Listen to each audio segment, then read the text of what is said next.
Kiev, Ukraine's new president Petro Poroshenko said his country would never give up Crimea and would not compromise on its path towards closer ties with Europe, spelling out a defiant message to Russia in his inaugural speech on Saturday.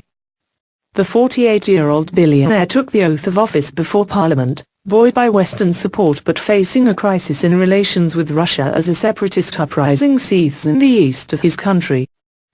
Russia annexed the Crimean Peninsula in March, weeks after street protests ousted Poroshenko's pro-Moscow predecessor Viktor Yanukovych, in a move that has provoked the deepest crisis in relations with the West since the Cold War.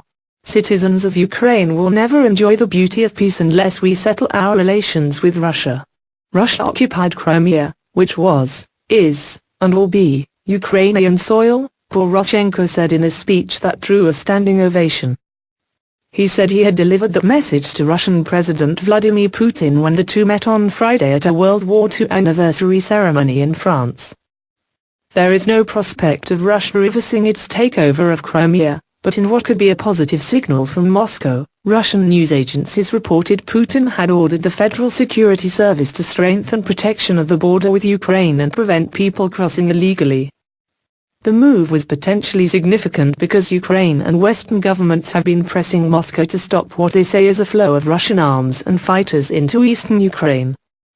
Russia denies it is backing the uprising, but journalists have encountered Russian nationals among the separatist ranks.